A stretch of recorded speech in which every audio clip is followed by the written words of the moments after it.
some I understood. A repeated story I had heard already. He was hanging on for dear life. Dear it was. He was fading fast. You just call on me, brother, when you need a hand. We all need somebody to lean on. I might just have a problem that you'd understand. We all need somebody to lean on. Held his hand, smoothed his hair, sang song, Incy Spider. Last 3 words he sang with me. You don't have to be tough. Tough as nails, tough as nails. It is okay to let go. His last words to me 2 days before he died. Thank you. Incy Spider, up the spout again. Lean on me when you're not strong, and I'll be your friend. I'll help you carry on, for it won't be long. I'm gonna need somebody to lean on. Words cannot express how heavy my heart felt when you left me alone in the room. 2 shallow breaths, and you were gone. Surprise, shock, bewilderment to watch your life ease away. Helplessly, I sat beside you, held your hand, and bawled my eyes out, my shoulders shaking between sobs. If there is a load you have to bear that you can't carry on right up the road, I'll share your load. If you just call me. To lose a friend is one thing, a burnt bridge or a disappointment.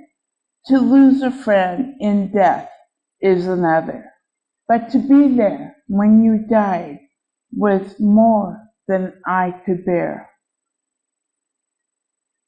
Lean on me when you're not strong, and I be your friend.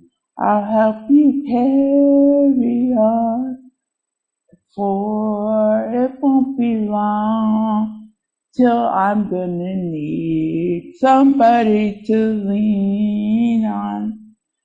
I had to take comfort that you bestowed me the honor of your transition from this life to the beyond, the most profound moment of my life. You just call on me, brother, when you need a hand. We all need somebody to lean on. I might just have a problem that you'll understand. We all need somebody to lean on. We all need somebody to lean on. Now a word. Hank Mescal, his name was Henry Mescal, and I could not find him in the directory for Kaiser. I didn't know Hank was the nickname for Henry. And we had become friends. He owned a bookstore, which everyone here loves bookstores. And then he retired. But before that, I knew something was wrong, but I didn't know what. You don't ask.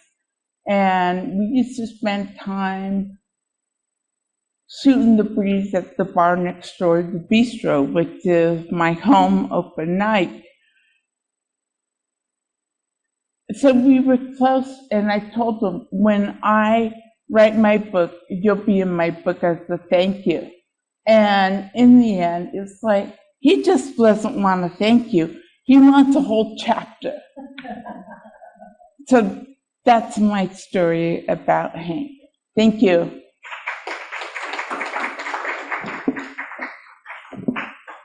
Thank you so much, Letitia. Thank you, Lynette.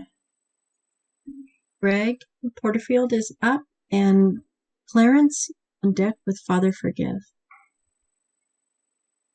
I'm getting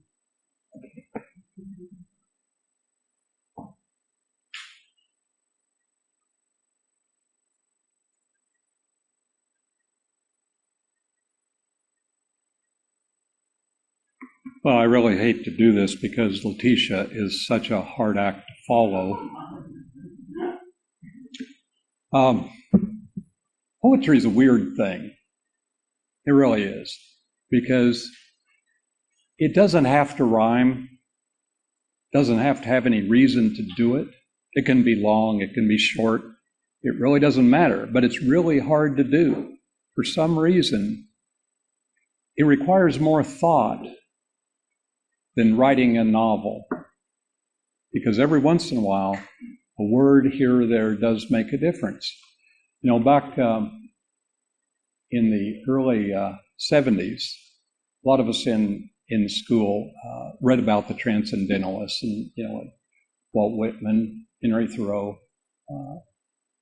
Dickinson, you know, and it may or may not have had an impact on us based on whether or not we were paying attention or if we went out and bought a book and read it, found that they did a few things that were kind of interesting and said a few things that really made a difference in our lives. The one I'm going to read first is called Mine. It's from my world-famous book, Don't Fear the Rewrite.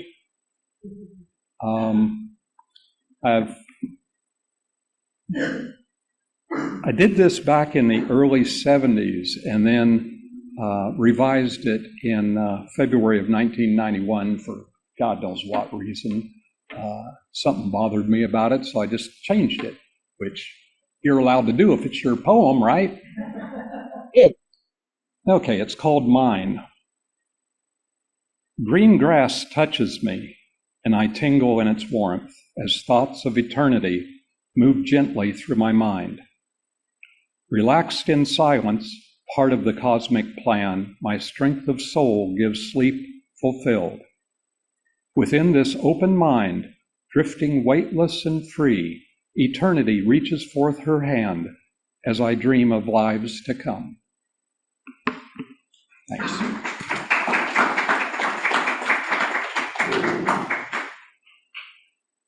Thank you, Greg. I just lost my list. Hang on. That's terrible. Oh, there we go. Clarence is with Father Forgive, and then Sam Nichols has one more for me, not quite so tough. After me, Q will be after me. Sam's poem.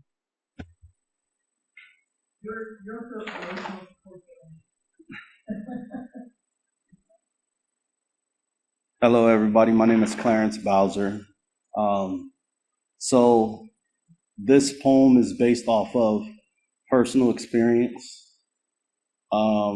So I got the passion from learning how to write in high school because that's when I first learned how to read.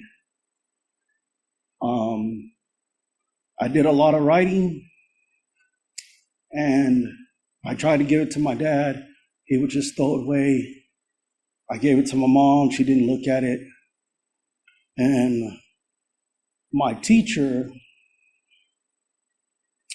my ninth grade English teacher, you know how you get those writing assignments and she's like, hey, you got to do something. You just got to write something. And I said, no, I'm not going to write anything. She says, just put something on paper. I just got to give you a credit for the day. And I said, look, I know how this ends. I'm not going to do it. So she said, please, please. So for the last 5 minutes, I just wrote something, boom, and I turned it in. She goes and she closes the door and she's like, Clarence, can I talk to you afterwards? See, I already knew. this was going to happen. And when she comes back to me, she has these alligator tears. And she says, I need your writing. I never heard that before. She said, your poem inspired me to write a book. And for that, if you can come with 10 short stories and 5 poems, I'm going to put it inside of my book. Okay, so when do you need it? She says, as soon as you can get it. So this was a Wednesday. I turned everything in by Friday. And she was puzzled. She was like, how did you have time to write this?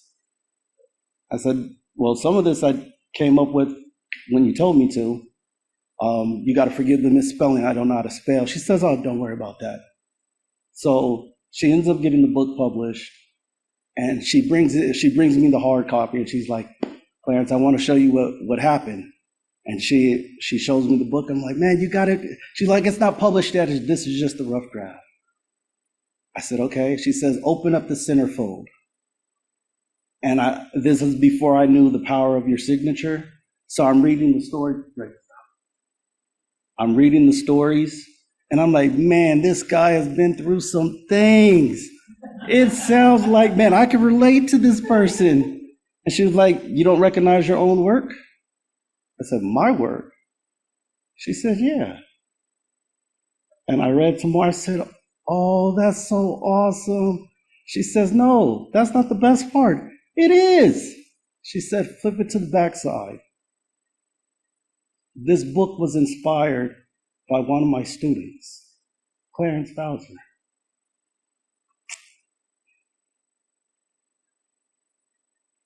After that, writing was just like a thing for me.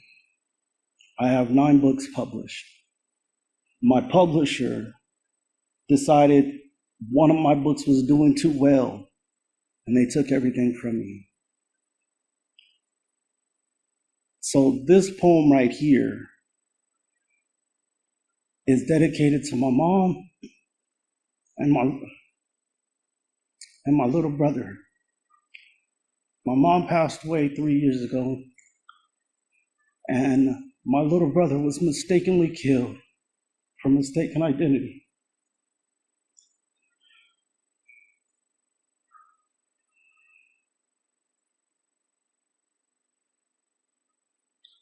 Father, forgive me for living in sin. Your son was tempted by the devil, but he didn't give in, while I love to lust, but hate the devil within. So I have a question that I need to ask. If I were to die today, would you remember my past? Or would it be the day that I change your point of view? When you said love hurts, and I said that couldn't be true. Why would God tell us to love our enemies if that's what love is going to do? It's easy to love those that love you back, but what about those that are constantly on the attack? The ones that hurt you and take away your peace of mind. The ones that say they love you, but it was just another lie. How can I love someone that only brings me pain? Through the blood of Jesus Christ and the power of his name. But just because I love you doesn't mean our relationship is going to be the same. Because I would rather love you from a distance than have my love be in vain.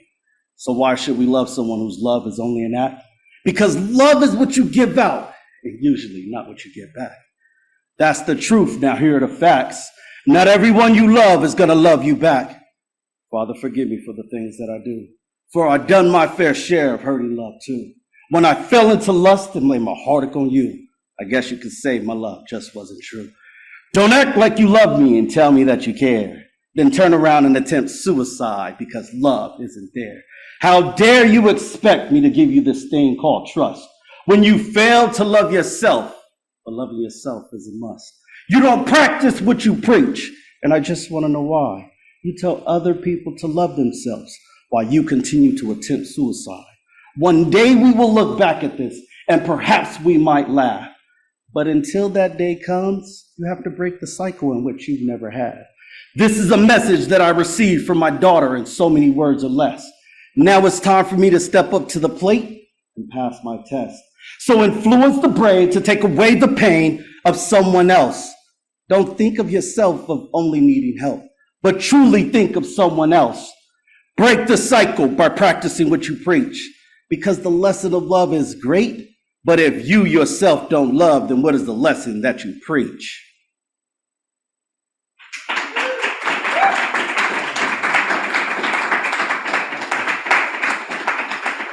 Wow.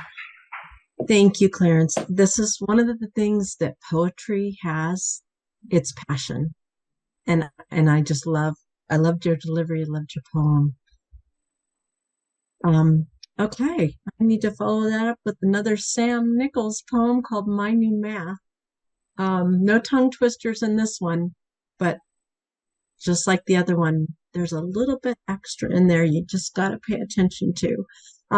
Sam says that Robert Lee Brewer's February 26th Wednesday poetry prompt was to write a math poem. The first thing that came to Sam's mind were the old New Math Führer and the book that he was required to read in graduate school called How to Lie with Statistics by Darrell Huff in 1954. So this is Sam Nichols' poem called My New Math. Snuck up behind me in a shallow dream where men were dying from bullets flying out of barrels tempered in the bloodstream, oozing from wounds in the dead undying. 1 squared is less than the 2 that are gone, yet 1 + 1 makes a loving couple. Yet that gets zeroed in the bombs at dawn when early risers prefer to snuggle. Cross out the borrowers who's not repaid, since it's been subtracted from the reserve. 2 more squadrons on an overnight raid divide and justify what they deserve.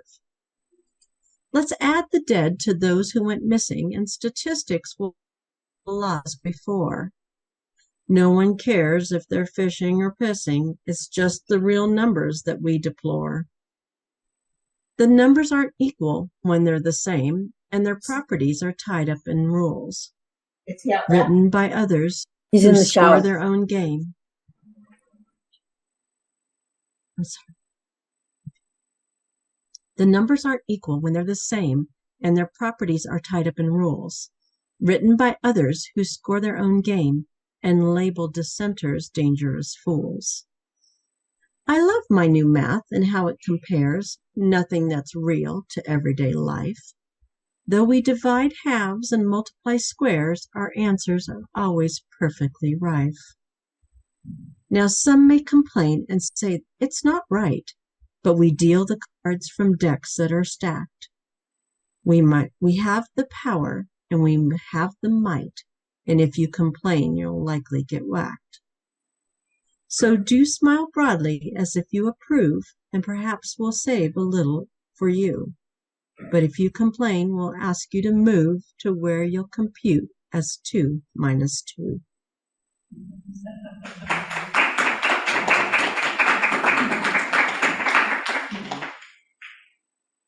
Next up is Q with You Again, and on deck is Greg Porterfield with Wasted.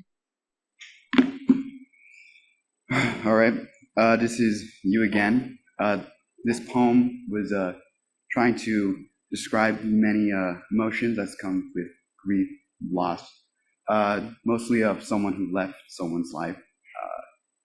I really tried to write something that was felt more like out of my mind, especially after I read a poem about clementines. So it's more like a free write, but I also kind of edited. But yeah, that's pretty much it. This is You Again. I was sketching the sound of a door knock, and I hate you again. Every day. I just don't show or tell. I'm too tired for that. Anyways, little black drop of tar crumbled to look like you. The only scent that remembers. Eyes peeling and shedding per square on calendar. Night falls. And those cats colored gray took everything, and now you make me sad again. It's getting old. The walls just don't look the same. Same with chest on chest, folded laundry baskets teasing a certain finger crest. I was suddenly oil painting your face with only 3 colors, then smudges, carbon-thick adhesive tar, where the heart should be, but is shielded by your chin, where I think I drew fangs. I walked further and further away from daylight and night. Skips, went to the movie theater, and I miss you again. Because I was sitting over there, you were slouched as always. I remember the film now. We were on the sidewalk, staring up in the sky, watching the end of the world over and over again.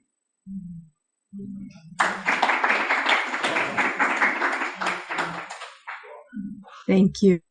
It's exciting to see some younger writers and sharing their poetry.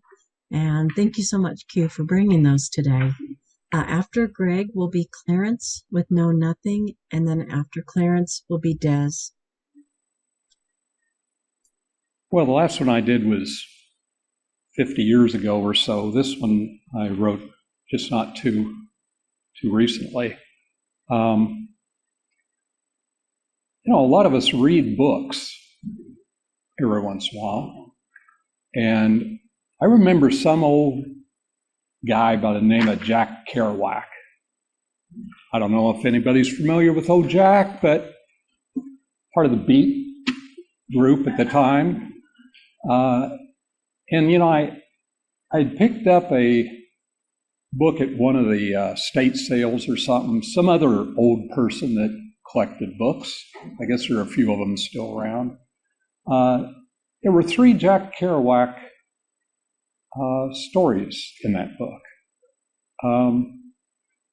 And so I went through the whole thing, and On the Road, Subterraneans, The Drama Bums, that sort of thing.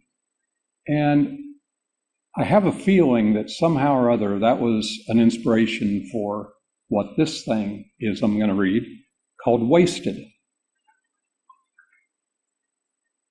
Drip, drip, tap, tap, standing naked, waiting for the heat.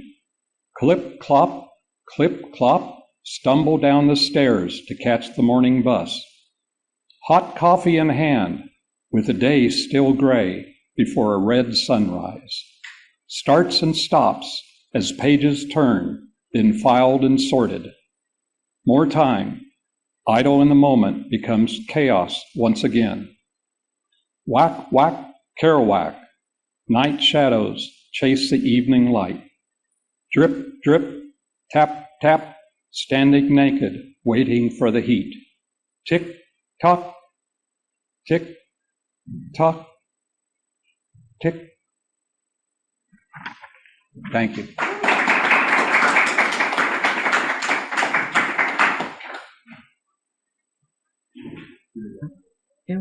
Thanks so much, Greg. Next up is Clarence, after him Des, and then Hap after Des, and he will wrap it up for us. So this one, I actually got this, honestly, I don't even know how this poem came about. It was just something that, so I heard a riddle. I'm gonna give you guys the riddle first, and then I'm gonna recite the poem. So it goes, rich people want it, poor people have it. It is more powerful than God and more evil than the devil. If you eat it, you'll die. Some people start out with it and they lose it. What have they lost? Some gain it and it gets taken from them. And what was stolen? What am I? Anybody have any answers? Money? Anybody else? So the answer is nothing. Let me fill in the blanks. Rich people want nothing because they have everything. Poor people have nothing. Nothing is more powerful than God, and nothing is more evil than the devil. If you eat nothing, you will die. Some people start off with nothing, and they lose nothing, so they've lost nothing. Some people gain nothing, and nothing gets stolen from them. So, nothing. Nothing lasts forever, but yet nothing comes to an end. Nothing is forever, but yet nothing never wins. Nothing comes with a price and cost. Nothing is something that I never lost. I have nothing to gain and nothing to lose. With nothing in my way, which path should I choose? When everything is gone, nothing comes around. Nothing is ever looked for, so nothing is ever found. Nothing can never be stopped. With nothing in your life, you'll never make it to the top. Nothing comes and goes. What do we gain from nothing? Nobody ever knows. Nothing is never missed like yesterday's past, but nothing never goes away. It always comes back way too fast. Nothing takes everything away. So why do we hold on to nothing when nothing is always taken away?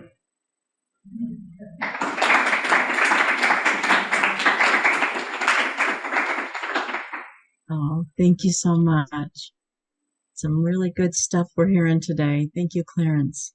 Des is sharing a poem by Aubrey de Vere. I was born in Limerick City, way down in the south of Ireland. At the end of our garden, front of the house, was the Shannon River, 100 feet. At that point, the Shannon was about 200, maybe 250 yards wide. Limerick City, way down the south, was a very historic city. In the medieval times, it was a walled city. From where we lived, I could look across the river and see St. John's Castle, a huge fortress. Now, as a kid, it was a giant fortress, but well preserved. In Limerick City, the city of Limerick in 1691, that's not when I was born, but before my time. In 1691, Limerick City was under siege by the Dutch. Now, a Dutch army had invaded Ireland, I think in cahoots with the British at the time. And before the assault began on the city, the Dutch were waiting for a military wagon train coming from the north, Dungannon, I think, in the north, bringing their cannon and gunpowder. Then, as the army was gathering outside the city, one of the great Irish heroes, Patrick Sarsfield, snuck out of the city with 600 warriors, intending to attack the wagon train. That's the story told in this short poem. And as often happened in ancient times, history was encased in poetry and literature. And Aubrey de Vere, who born I think in 1626 and died in 1703, if my memory serves me correct, he wrote this shortly after this event. The title of the poem, I'm reading from a book of Irish poetry that was published in 1914. It was my dad's book. There are about 200 Irish poets represented here, maybe 300 poems, some of them dating back to what would it be, 1,000 years, and handed down in folklore and then somehow or other translated from Gaelic. Now, don't ask me how that can be done with poetry, but that's what they did. And the poem is a ballad of Sarsfield. Now, he was the guy that left the city with his troops, snuck out of the city, unbeknownst to his own commanders, Thomond and I forget somebody else. And ballad reads, Sarsfield rode out the Dutch to rout, and to take and break their cannon. To mass he went at 3:30, and at 4 he crossed the Shannon. Tyrconnell slept, in dreams his thoughts old fields of victory ran on, and the chieftains of Thomond in Limerick's towers slept well by the banks of the Shannon. He rode 10 miles, and he crossed the ford, and couched in the woods and waited, till left and right on marched in sight that host which the true men hated. Charge! Sarsfield cried. And the green hillside as they charged replied in thunder. They rode o'er the plain, and they rode o'er the slain, and the rebel rout lay under. He burned the gear the knaves held here dear. For his king he fought, not plunder. With powder they crammed the guns and rammed their mouths the red soil under. The spark flashed out like a nation's shout. The sound into heaven ascended. The hosts of the sky made to earth reply, and the thunder twain were blended. Sarsfield rode out the Dutch to rout and to take and break their cannon. A century after, Sarsfield's laughter was echoed from Dungannon. A funny thought occurred to me. Just think of it, 110 years from now. This book was 110 years old. 110 years from now, some old geezer with as much gray hair as I have is going to stand up here in front of another guild meeting and talk about the poets of today and the wonderful insight they give into our culture and our history. So thank you.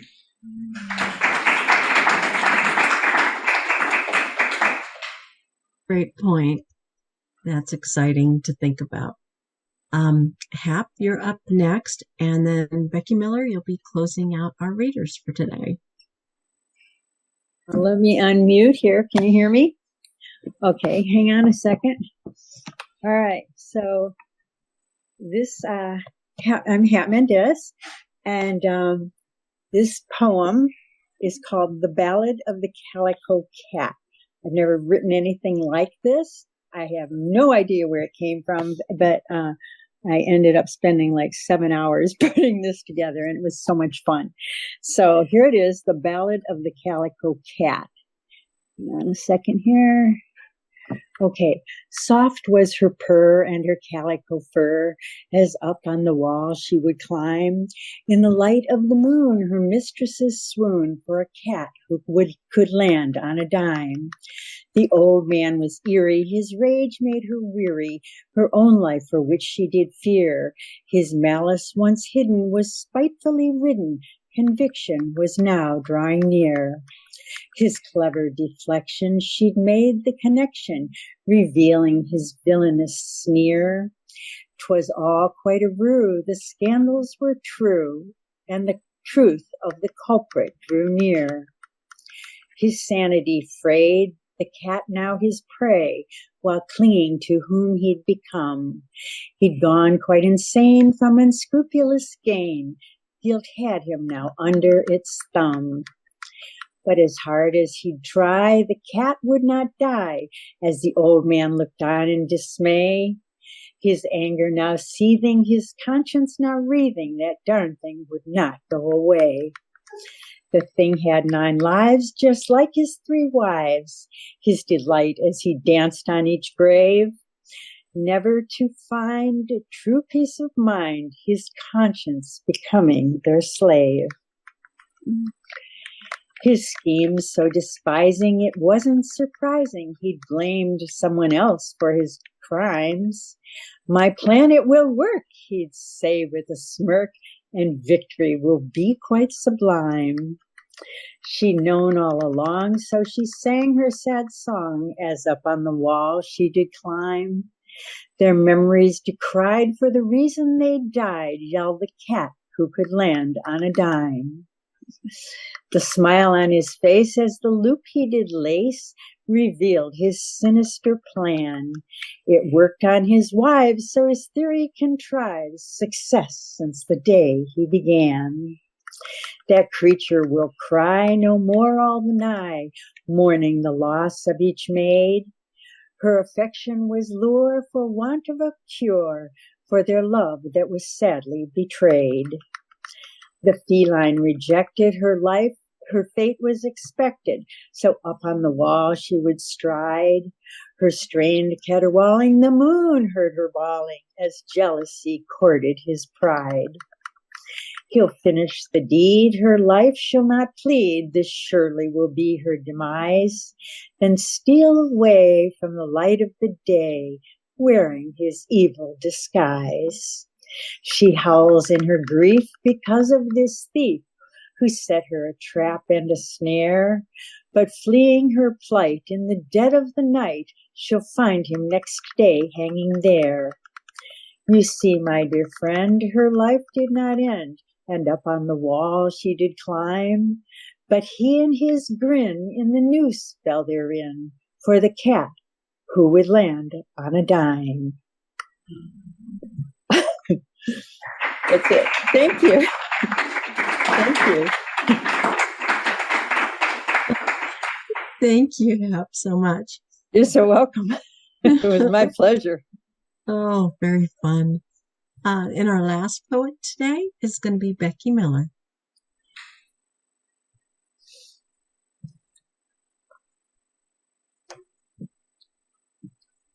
Becky, we need you to unmute your mic. Oh, that's okay.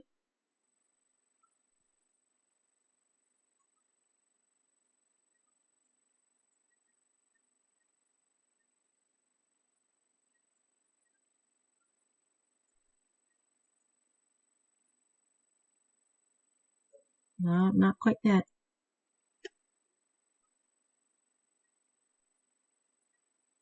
There we go. Oh, Great. there Thank we you, go. Becky. I'm sorry. That's okay. For some reason, my mouse is not working this morning with my computer, and I'm having to use a trackpad, and these arthritic old hands are not used to that.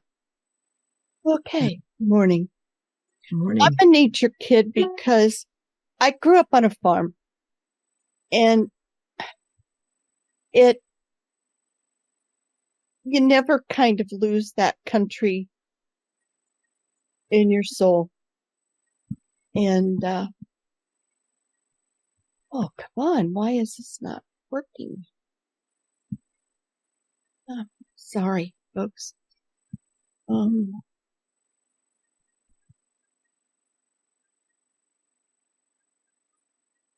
Okay, morning.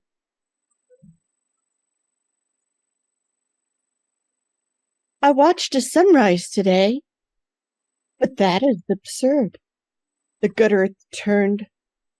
I only observed. From the great darkness came partial light. I heard birds and spied them outlined in flight. The goldfinch hello, the owl taunting hoo, a daring woodpecker, and a pigeon's soft coo. The sky gradually brightened, turning black into blue. With soft greens appeared, sparkling with dew. The day began, clear, bright, and new.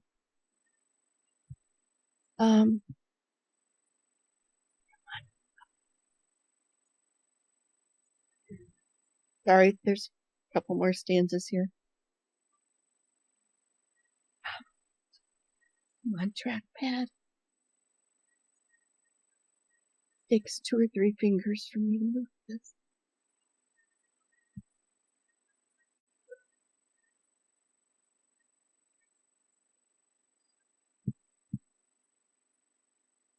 Moving everything but what I want.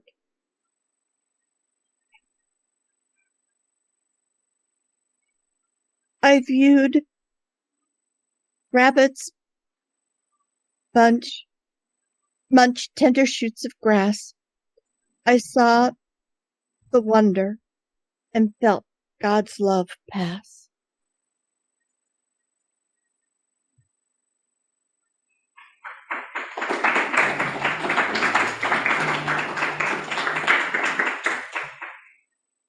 Thank you, Becky. We've had a great array of poems today. Some very deep and passionate, some that made us want to cry, some that helped us look around at our world. And I thank all the poets for sharing today. Another round of applause for all of our poets, please. Wow, we've laughed, we've cried. I know, I admit I teared up a couple times, just a couple, but some incredibly powerful stuff today. Thank you for sharing your wonderful poems. A couple of quick final announcements. Next month's meeting is Prompts and Prejudice. It's a writer's guide to what AI can and cannot do, presented by Michael Welker, who is a prior student of Kay's. She hooked us up here with Michael, and he's going to be presenting AI is Here and its potential seems to know no bounds, at least that's the hype. His bio includes, he's the author of Blockbuster Blueprint, a step-by-step guide to crafting a best-selling story. He's a creative producer and technologist, a former Walt Disney Imagineer, and currently works as a producer for Universal Studios. Michael has spent a decade building theme parks projects around the globe, including Shanghai Disney in China and Super Nintendo World in Osaka, Japan. He's also a self-taught software engineer with experience developing entertainment apps for PC and iOS. In short, Michael is a creative and technical professional who brings fantasy worlds, whether pages, parks, or pixels, to life. So he will be our speaker next month. We're very excited to have him here. A lot of people have concerns about AI, and hopefully he will address some of those and hoping alleviate some for those who have concerns in that regard. Our next meeting, by the way, is on May 17th here in this room. And reminders, we still need volunteers. If you haven't paid your annual dues, please do so. That allows us to keep doing what we're doing. And that's it. Meeting adjourned. Thank you all.